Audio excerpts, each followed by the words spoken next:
All right, we are live. Thank you to everyone who is tuning in. I am Danielle Patterson, CEO of Family Office List, and very excited for today's presentation. We will be talking about the art and science of investor prospecting and really focusing on how to raise capital more effectively.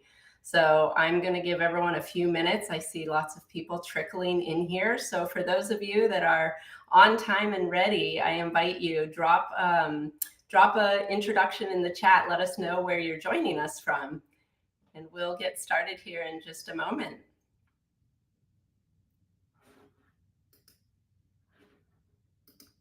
All right, fantastic. Well, thank you everyone for joining us today.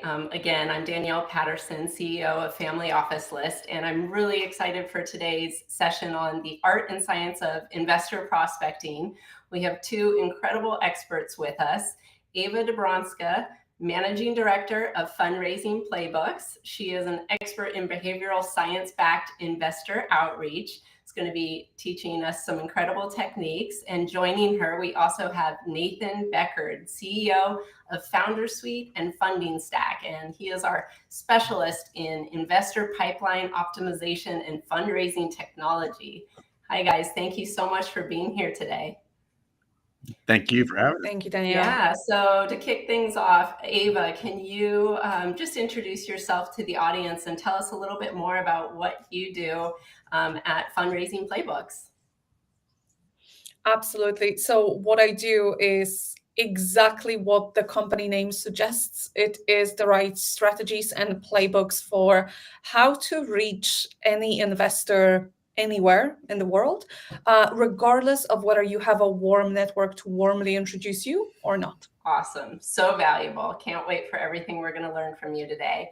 And Nathan, I'll kick things over to you. Can you introduce yourself and tell us a little bit about what you do at Foundersuite Fundingstack?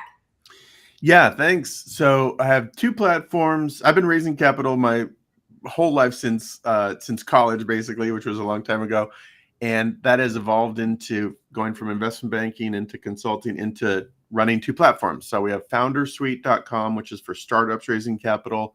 That's been around 9 years, if you can believe it. And we've had 100,000 startups use it to raise 21 billion. And then about a year ago, we launched Fundingstack.com for emerging manager VCs and funding advisors. And that is kind of our enterprise version of our fundraising platform. So Foundersuite and Fundingstack, it's fun. Amazing. Well, I'm so excited to learn from both of you. You have such incredible experience and expertise. I know the audience has really been looking forward to this session as well. To kick things off, I thought we'd just kind of start with the basics, you know, the foundations of investor outreach. And so I'll start with you, Eva. Just kind of share with us, why do you think most investor emails go unanswered? And what are some of the common mistakes you see founders or fund managers making when they go to reach out? Yes, absolutely. I think if I was to distill everything that I've seen across, the dozens of clients that I've worked with, is that the biggest mistake is when in the first email you play all of your cards at once and you give too much and you include too much information, go straight into wanting to close the deal too fast, especially if it's a cold email, it in a way that the first cold email, its goal be to generate an opening. You're just setting the tone, you're just introducing yourself, you are just showing lines of alignment between you and that investor. Just to put you only in the course of following up, I would say follow-up, or in the third follow-up, that's when you can include your pitch deck. So I never advise founders to include pitch decks in the first outreach emails if it's cold and if you're just trying to establish relationship, because the moment you've attached your pitch deck, you've played all of your cards and you're leaving the door wide open for that investor to say, I took a look, not one for us, but thank you.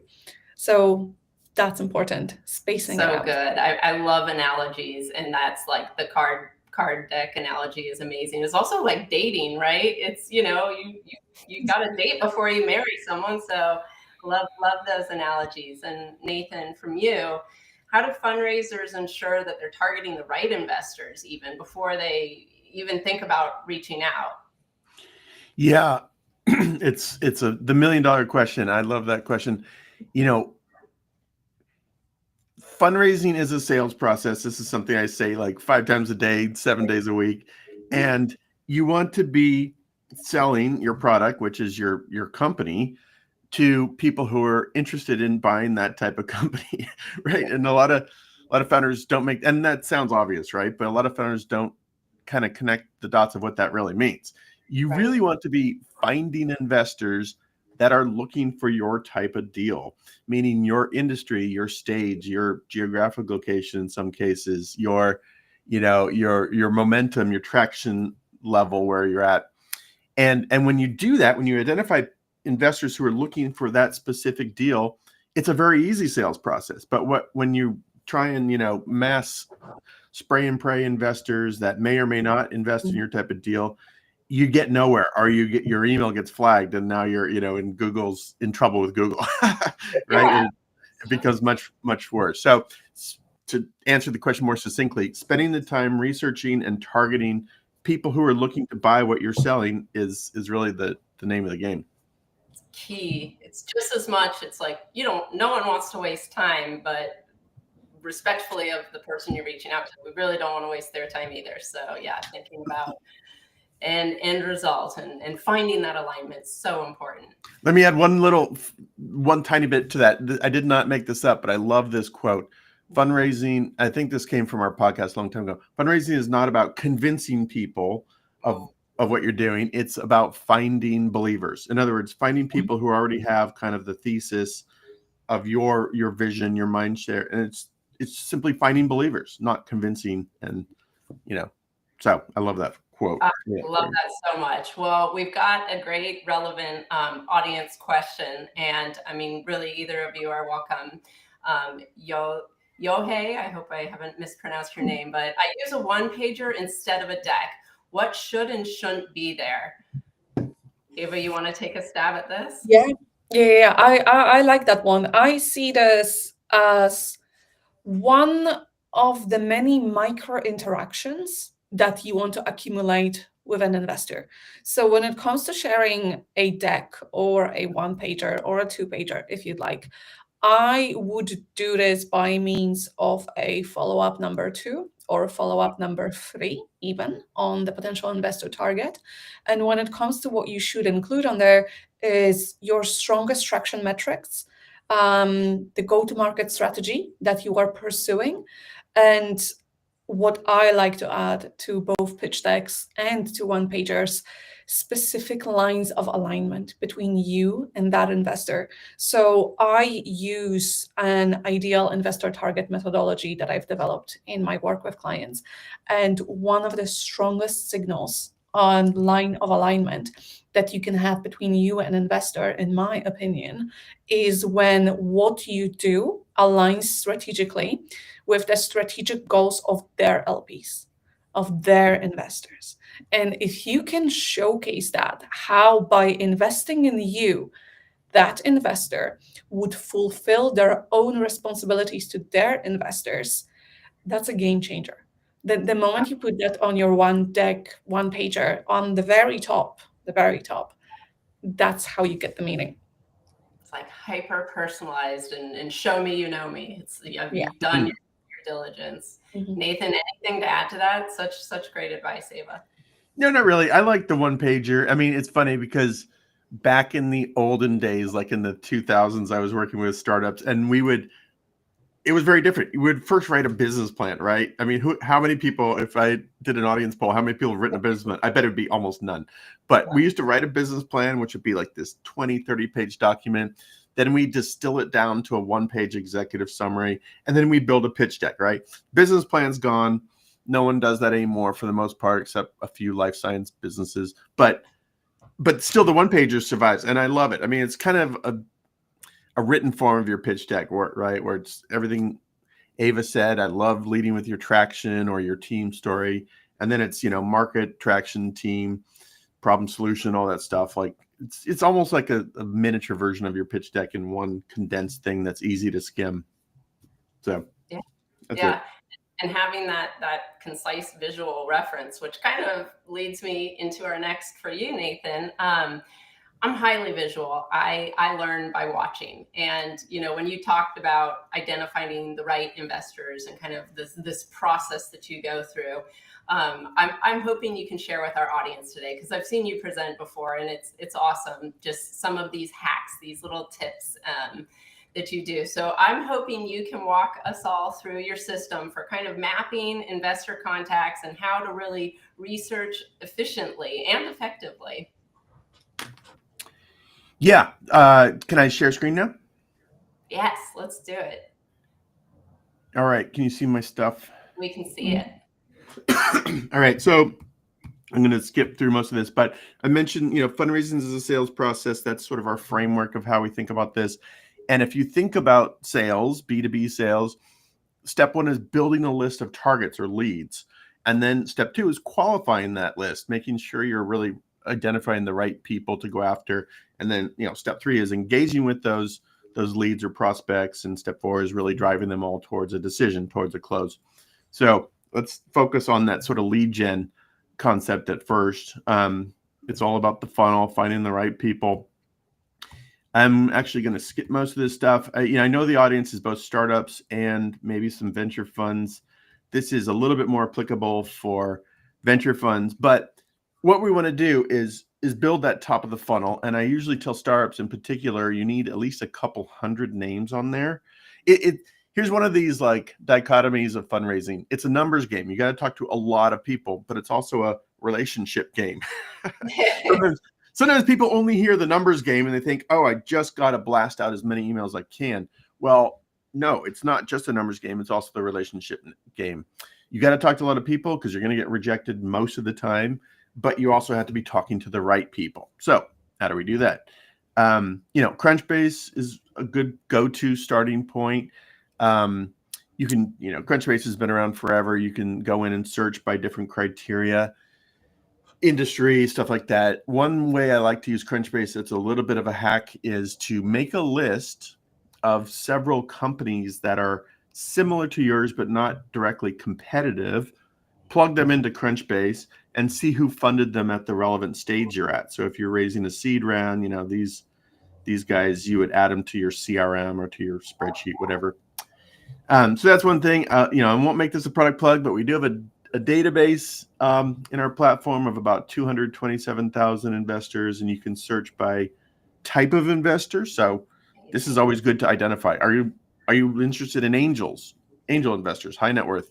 Are you interested in venture capital? Are you appropriate for venture capital? Are you looking for family offices, right? Thinking about the type of investor you're trying to get in front of. And of course, filtering by industry, find venture firms that are in SaaS, maybe filter further by location or stage. But this is kind of the starting point of any fundraise, is building that target list of, call it 200 or so investors is a good starting point. In addition to Crunchbase and Foundersuite and Fundingstack, there are so many places to find investors, right?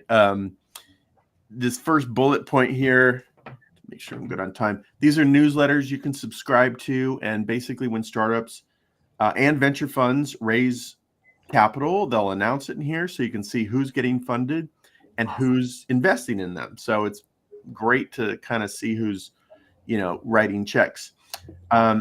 Conferences, I'll come back to that in a second. There's tons of conferences out there. Go in and look at conferences in your space and see who spoke at those conferences. A lot of times investors will build their own brand by getting out there speaking.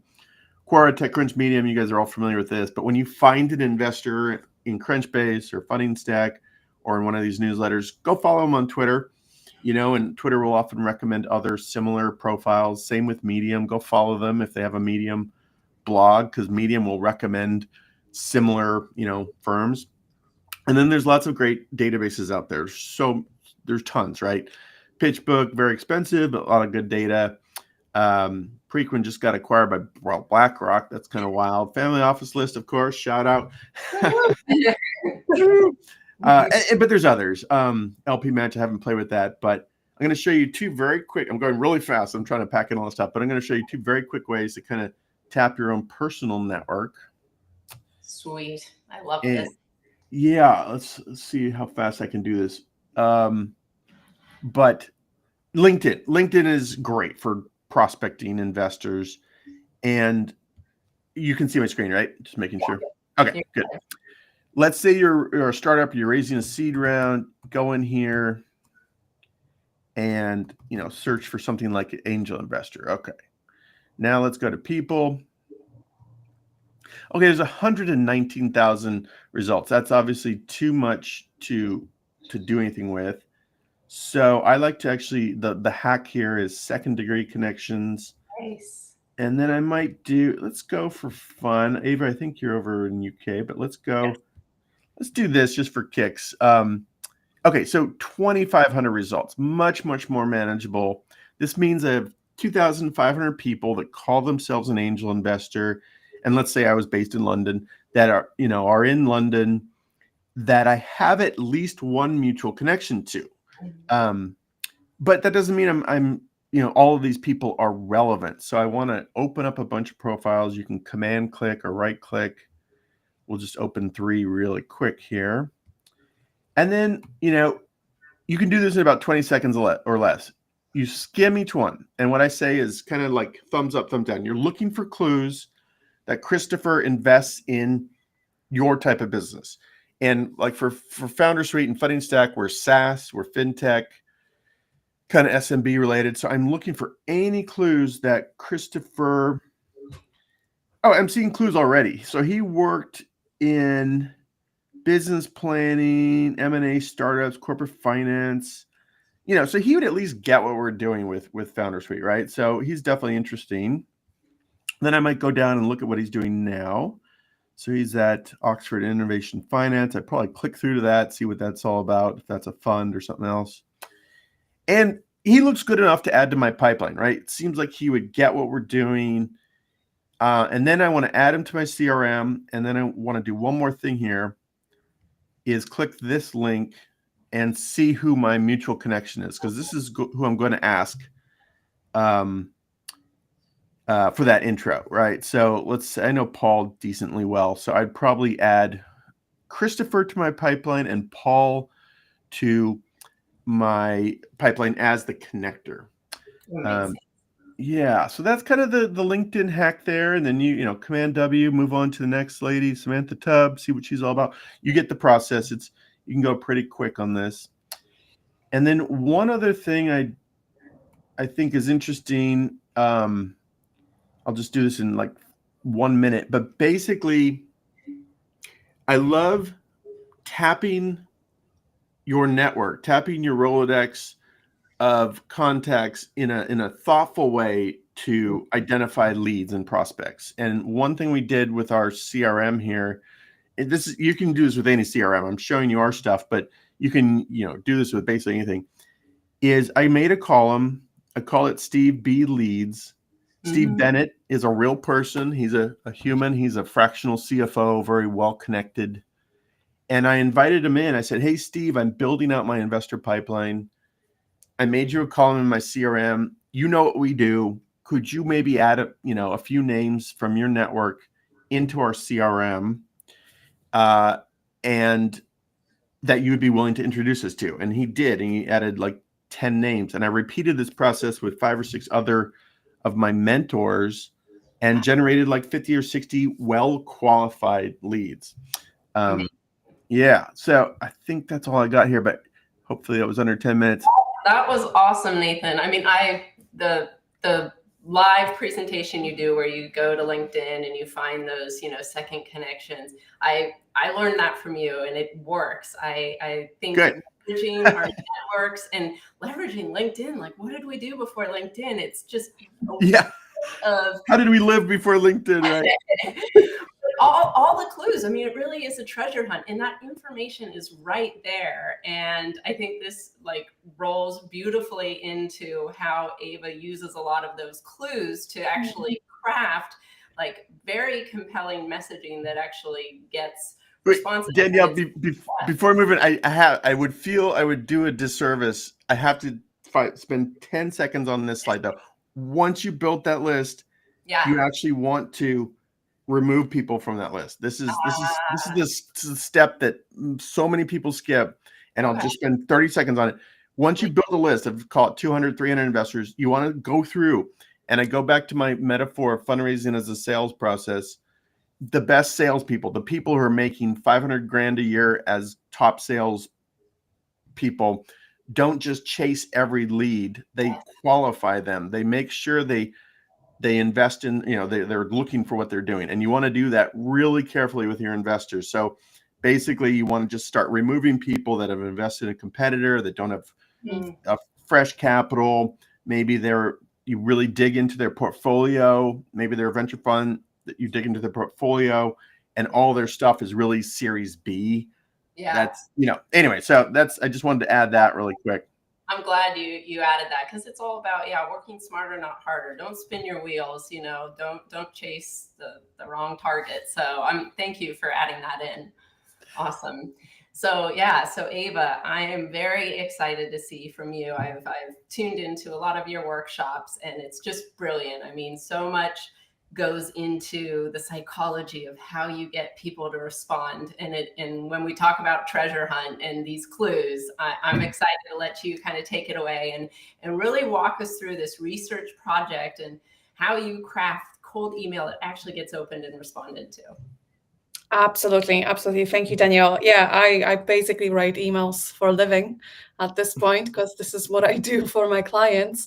And specifically for family offices, this is what I was working on earlier this week. And I really enjoyed this one because there's slightly different signals that you can find in here. I was using the family office list to find them.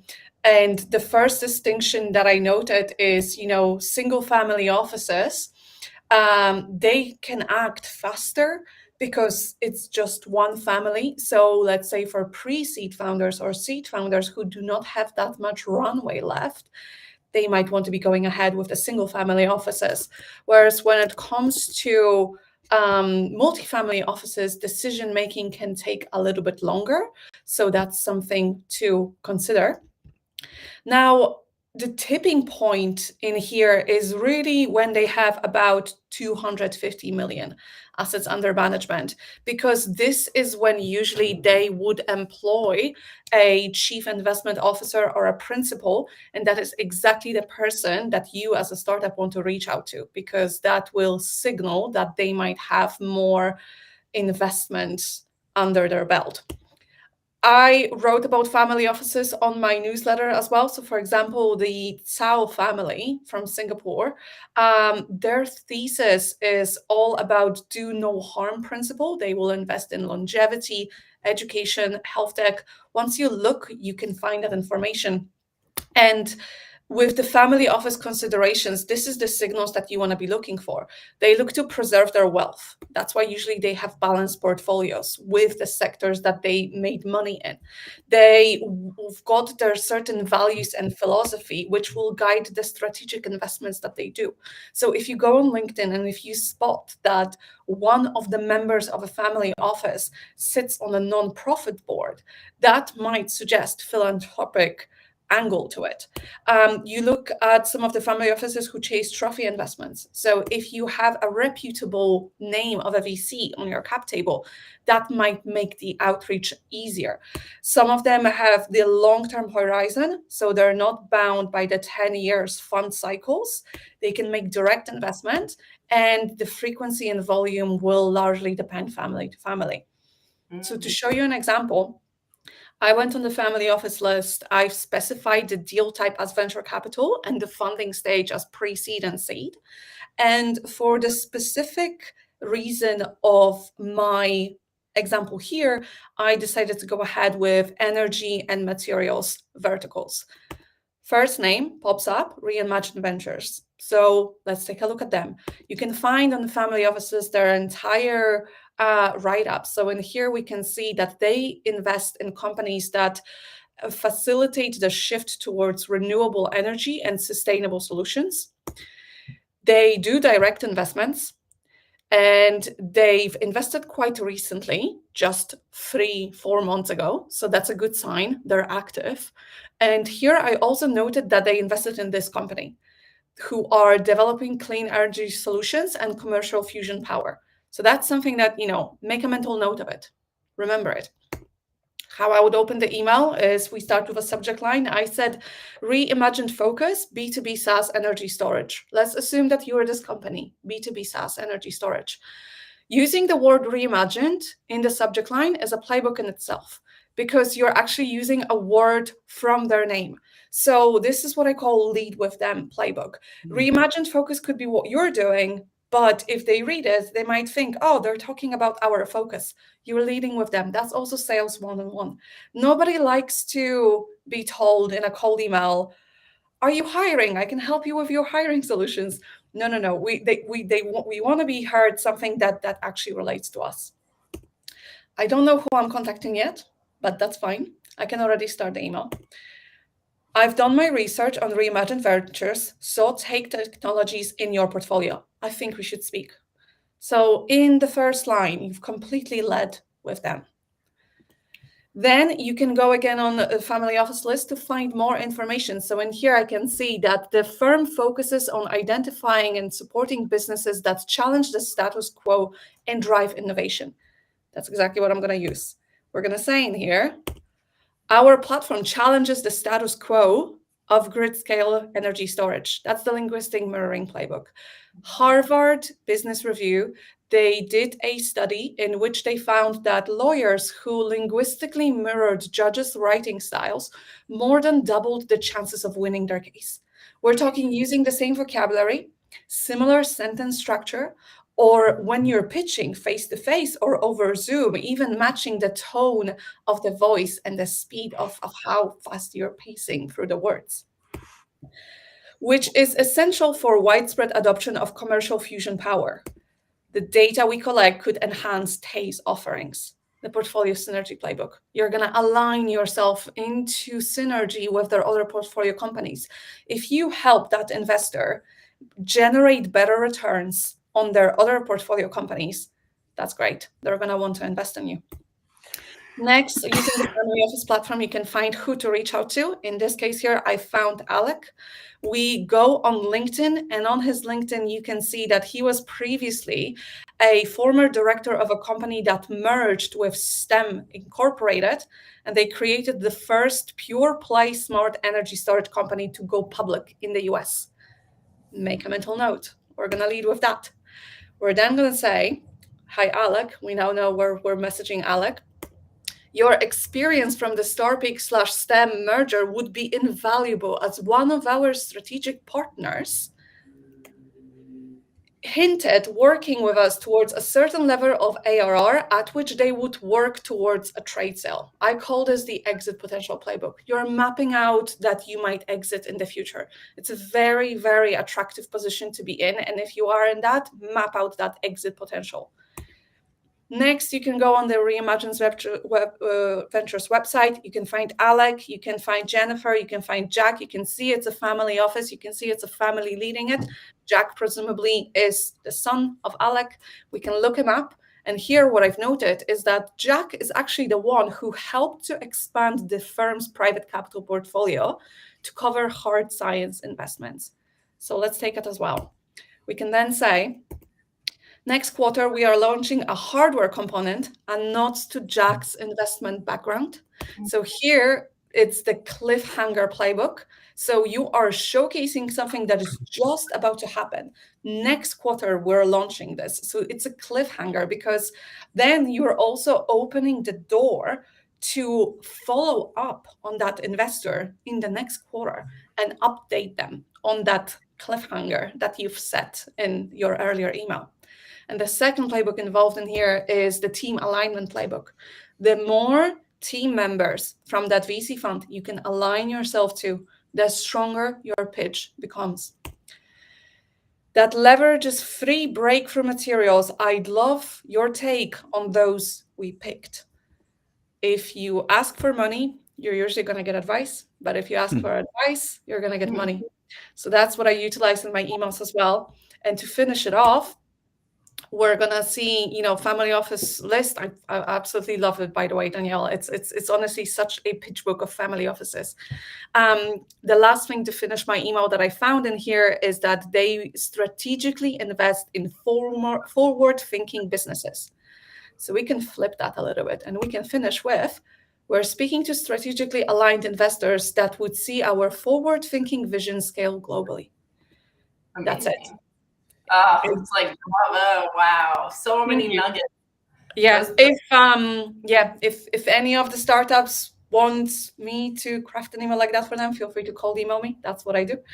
Yes.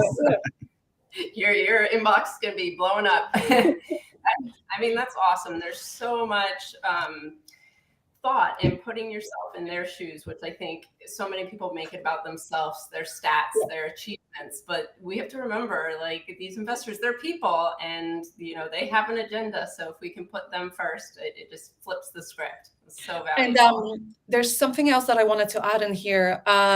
Because a lot of the founders that I'm working with, they would ask me, well, how long does it take to craft an email like that? It seems like you have to research a lot. And look, to me, it can take even up to 1 hour to craft an email like that. But if that 1 hour translates in you raising 3 million, I would say that this is a pretty good return on investment when it comes to that time spent. And I do suggest to the founders that they need to get crystal clear on who falls into your investor category type A, who's type B, and who's type C. In the A category, that's your ideal investor target. That's where you can find anywhere between 3 to 8 or even more strategic lines of alignment. So you've seen how many I found with Alec and with Reimagined Ventures. He goes into that category A. Category B, much less lines. Category C, maybe one or maybe none. Maybe it's just a generic type of investor. So for category A, spend up to 1 hour, personalize the entire email. Category B, semi-personalized. First line, personalized, usually enough. Category C, that's when you can do a little bit more of mass outreach, bulk outreach, carefully as well. That's how I would, do this. Very, very helpful. And, I think too, you set that precedent. Even if they're not the right investor, it's not the right time. You've established that relationship. And so many times, like, if you do it the right way, they may introduce you to the right one, especially if you provide that context and insight. And so, just really nurturing the relationship side behind it. And I'm curious, maybe I'll ask Nathan, say you craft an outreach like that, and maybe it's not the right time, you get a response, but like, what is the best way you think to keep investors engaged after that first interaction? Yeah, love it. And I just love everything she just said. It's so on the nose or on point about researching, qualifying your investors. And then, like you always say, I borrowed this from you, Danielle, show me you know me, right? Like, show these investors that you're reaching out to them. Oh, can you hear me? Yeah, you're okay. Good. Yeah. Show me you know me, like showing these investors, as Eva just demonstrated, that you have a real reason you're reaching out to them specifically. I love that.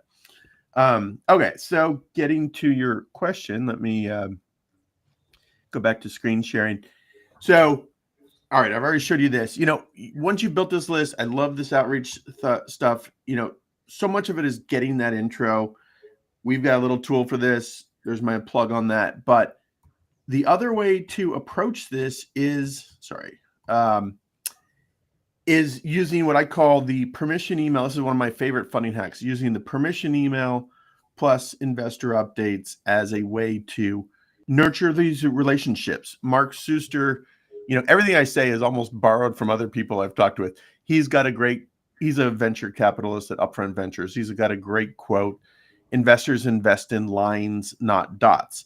Meaning you've got to build a relationship with these investors over a period of time. They've got to get to know you a little bit and see your progress. And so that's where investor updates can be so handy So let me show you a little bit. Now, I want to actually back up just a tiny bit because the permission email, getting the warm intro is always the right way to do it. But there is a bit of a little trick here, which I like to call the permission email. This is another way to outreach to investors. And I think one of the gentlemen said, how do you do this at scale? Yes. Well, thank you. And I apologize. That question was pulled up earlier. So if we can craft that into what you're showing us is like, how do you do such customized out? There we are. Thank you for the amazing question. So from the audience, how do we implement some of these amazing suggestions at scale? And and what is the process for nurturing those relationships? So teach us, Nathan. Excited. Teach us. Yes. Well, so this is one of my favorite emails, and hopefully you can see my screen, but it's called the permission email. And you can drop in some personalization tags. Like, I'm the founder of Acme, right? Whatever my company is. We do XYZ. Here's our most exciting thing that we do. You could say something like, I see that venture fund, this is almost similar to what Eva just showed us, invested in portfolio company and is active in industry, right? So you can craft these messages that are just tailored enough, or in Ava's vernacular. Maybe you do this with your tier 2 people. You do your tier 1 spending an hour each time. Your tier 2, maybe you use something that's semi-personalized. But the point of this email is really what we're getting at here. We're not raising money right now, but we will, in Q3 of this year. We send out a 1-page company update talking about our progress. I would love to give you an early look, magic words, early look at what we're building here. May I have your permission to add you to our company update distribution list? So this is this is a personal email, or this is the permission email. It's a cold email. But the beauty of this is you're not asking for their time.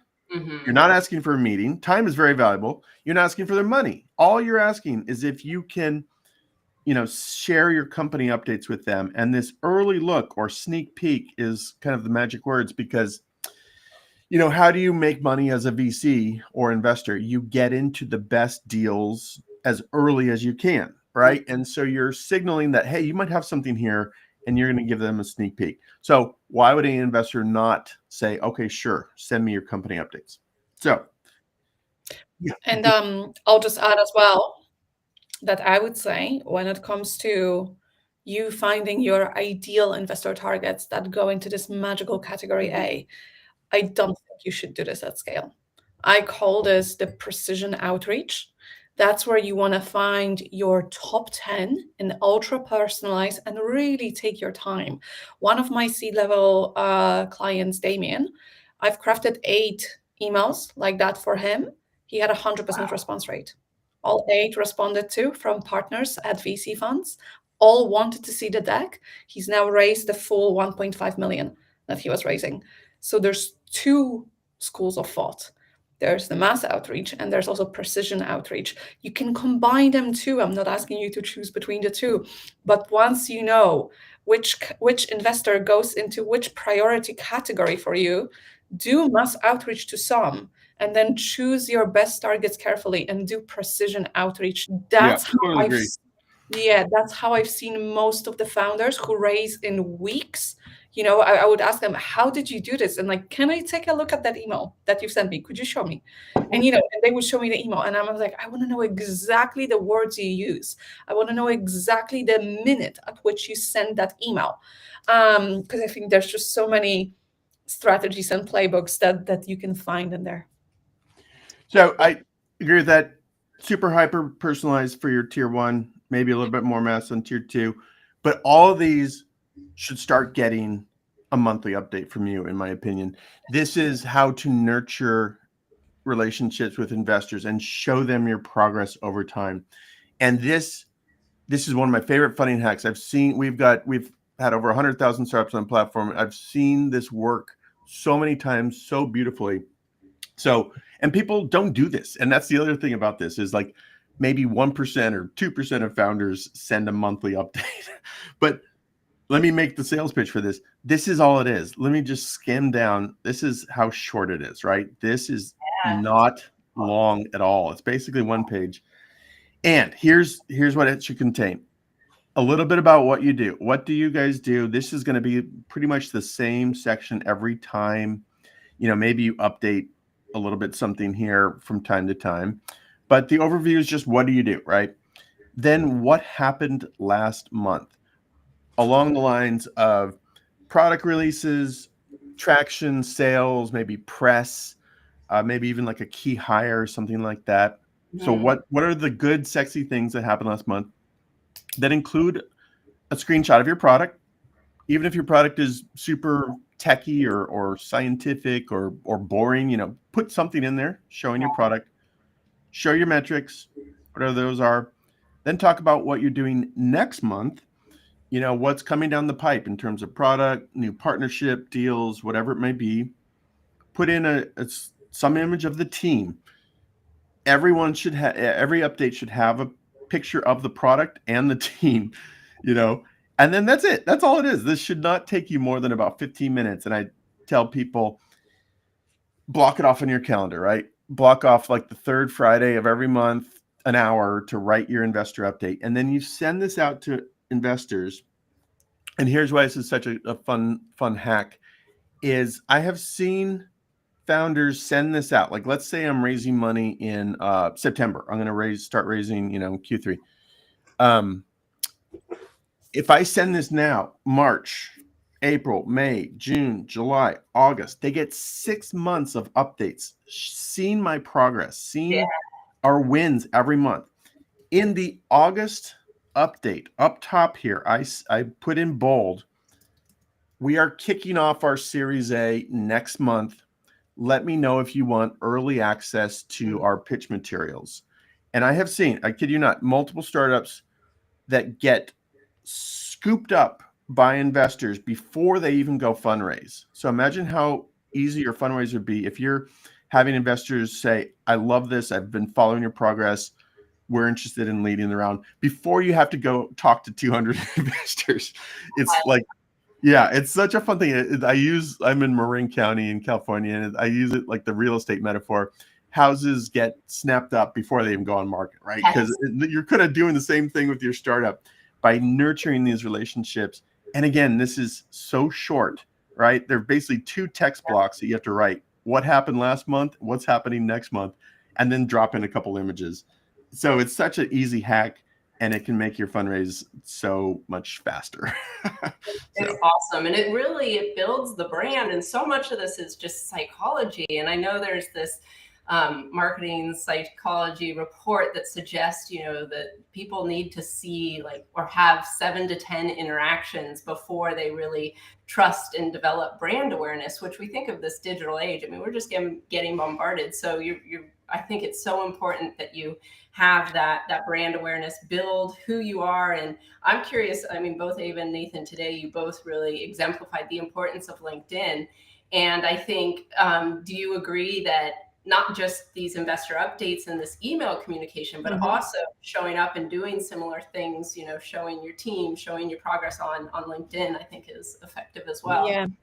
I'm glad you mentioned this, Danielle, because that is basically what an outreach playbook looks like when I build it for my client. It is all of the different steps, multi-channel across different platforms that you should be doing. LinkedIn presence, online presence, it's, let's say, 1 step. Subscribing to their Substack or a Medium newsletter, another step. Reaching out to a team member from their team, another step. Cold email, follow up, 2 more steps. Going to an event where that investor is speaking, another step. So usually, you know, the playbooks that I'm building for my clients would contain anywhere between 8 to 11 different steps. Wow. And, you know, some of the steps are mine. For example, if I know the investor and I message them and I tell them, I've just met the most amazing startup with Series A level results at seed stage. Honestly, I'm so excited about them, so excited. Cool, what's their name? Oh, this and this. And then I would tell my client like a day later or 2 days later, send your cold email now. Yes. No, that works a charm because subconsciously, it all adds up. And this is what in psychology is called the mere exposure effect. As humans, we are more likely to select something just because of the mere exposure to it. And we might not even know it because, as you said, we live in such an overstimulated world filled with ads and tabs and infinite scrolling feeds that I hate. And you really have to break through that noise. And those ultra personalized emails, standing out is no longer a nice to have. I would say it's a must to have, given of how much competition is out there.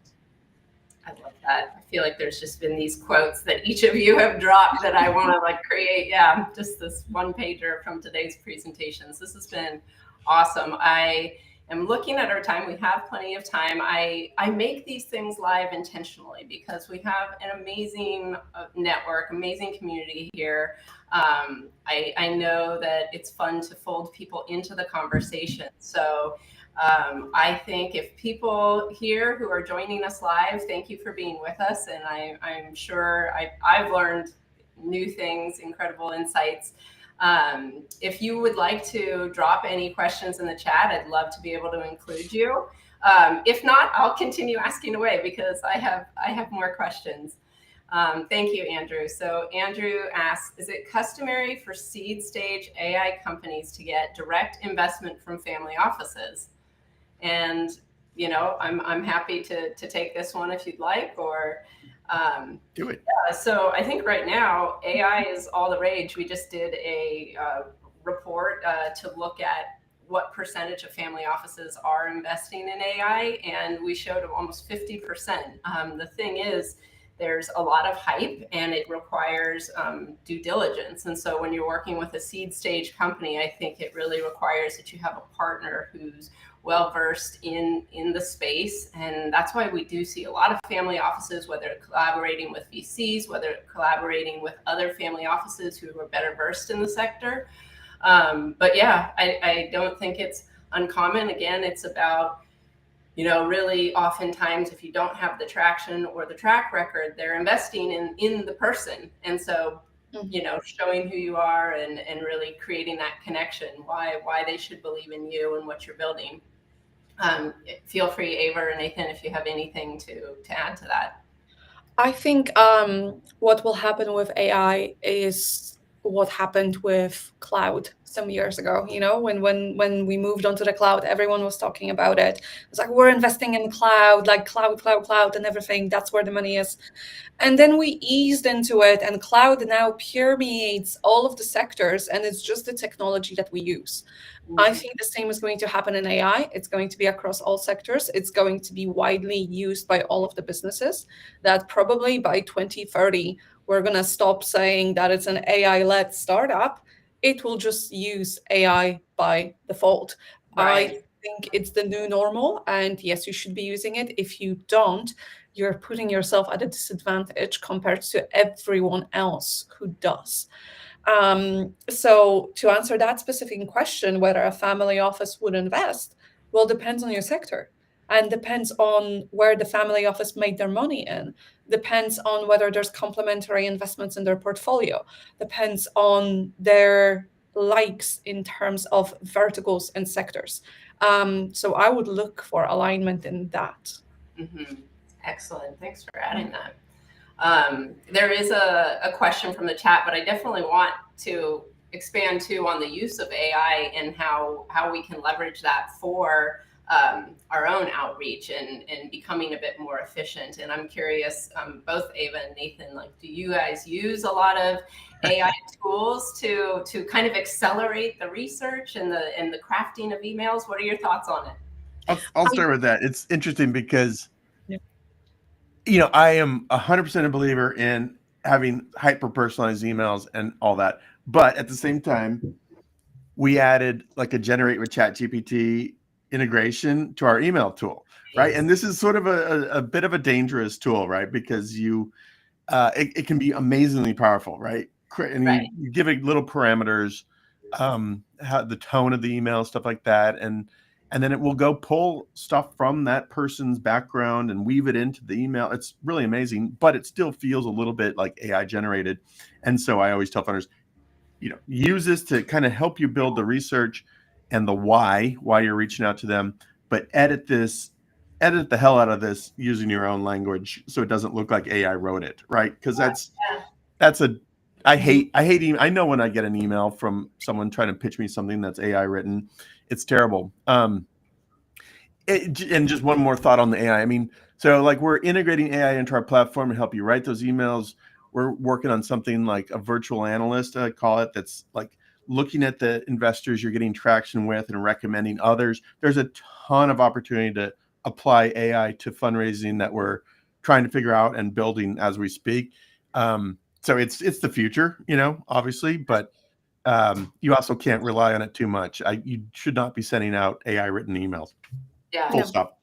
I very much like it for and if you're trying to figure out for investor category A, the AI is the perfect spot to do that. And like I've opened my prompts and I'm happy to read out one of my expert master prompts that I'm using, because whenever you go on that investor's website and you go into their portfolio, copy the URL link to their portfolio, and that's literally my prompt.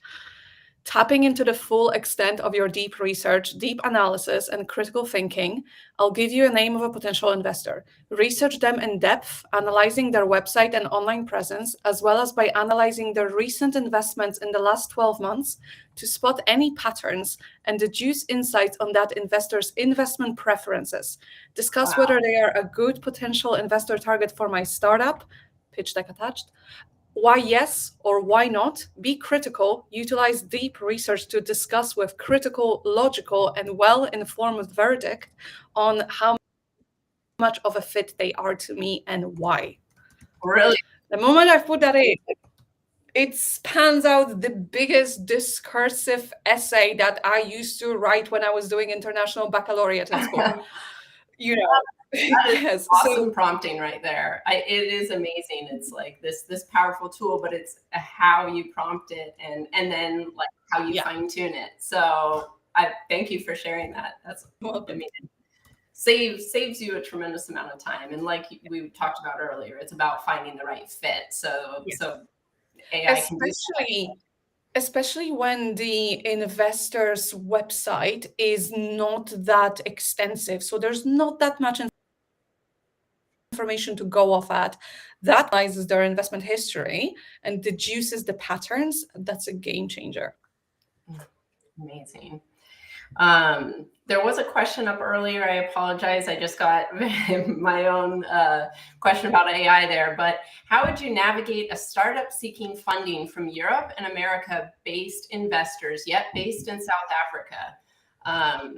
Yeah, I'm sure you both have insights on this. I have thoughts too. But basically, I think that target geography plays a really important role in knowing their appetite for investing in those areas. But feel free, Nathan or Eva, jump in if you have something. I'd also add, for example, if that startup can find, if the person's based in South Africa, seeking from Europe, have a look if in Europe there's any corporation or a company that could acquire you in the future. And then you can use, the exit potential playbook to map that out to those European investors. That's why you're targeting this category. That's where your exit could take place.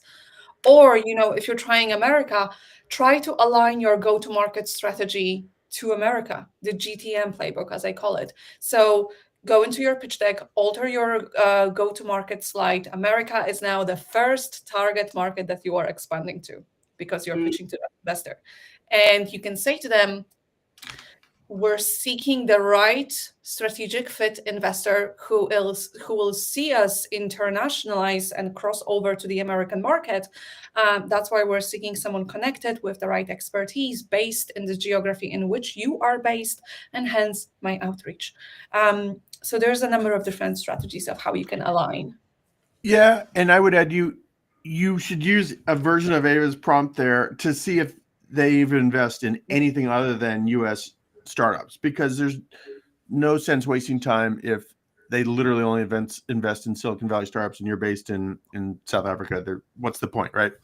It's interesting though. I've been raising money for a couple decades, and like investors are much more willing to take a look at startups based outside their geographical region than they were even a few years ago. One little strategy now. There's multiple questions we could ask, like, are you going to establish a U.S. headquarters, or are you going to stay based in Africa? A lot of startups I've seen maybe come from Estonia, for example. They still have all the engineers and some of the sales and marketing in Estonia, but they have a headquarters in a WeWork in San Francisco, right? And the CEO will come over for 2 weeks out of every month, setting up a bunch of meetings, and they're fundraising for a Delaware C Corp that just happens to be 80% Estonian employees, whatever, so there's different ways to frame that. I don't know if that applies to your situation or not, but there's different hacks around that you can kind of make yourself look and feel a bit more like a European or US company, but still be based wherever you're at for very real cost advantages, right? So. Awesome. Thank you, Nathan. I think we have David is asking if Eva's willing to copy and paste the prompt in the chat. I don't know if we put things in the chat here, if they will, but this actually leads beautifully into where people can go to learn more about your work and connect with you. And if, like Eva, you already told us people can cold email you. So David, Eva's email is up on the screen, but I'll let you guys each speak for yourself where people can find you, connect with you, follow your work, and learn more. I'll start. Nathan at Foundersuite.com, super easy, and LinkedIn, Nathan Beckord, Beckord. I get tons of invites, so maybe mention you. We connected on this show, and I'll be happy to connect with you and chat on LinkedIn. Those are my two best. Amazing. Thanks, Nathan. Yeah, same for me. So if you want to work with me, absolutely, send me an email. And if you want to connect, I post quite a lot on LinkedIn as well. If you type into search bar Eva Fundraising Playbooks, I will come up. If you know my Polish surname, congratulations. And I will come up with that as well. And yeah, I do post pretty much everything that I do in terms of events, webinars, and content and learnings on my feed. And actually, I think in one of the most recent posts, you will find that investor categorization framework, the A, B, C categories. So yeah, happy to connect. Yes, for John asking if there will be a recording of the session, there will. And because this was kind of a live stream, it's not that I have everyone's emails on registration, but what we'll be sure to do, I will make sure Eva and Nathan both have a copy, myself as well. I'll post a recording from my LinkedIn, so anyone who didn't catch the beginning can tune in, because it was just an action-packed session. I can't thank either of you enough, Nathan, Eva. You guys are tremendous at really educating people and sharing your wisdom, so I really appreciate you joining us today. I will make sure I'll follow up. I'll share the recording. And for anyone interested in learning more about Family Office List, there is a promo code for 20% off. And yeah, I appreciate everyone being here today. Look forward to our next session. Thanks so much for having me. They went so fast. I can't believe that was an hour. Yeah. You're having fun. All right. You guys enjoy the rest of the day. Until next time. You too. Thanks, Danielle. Bye. Thanks.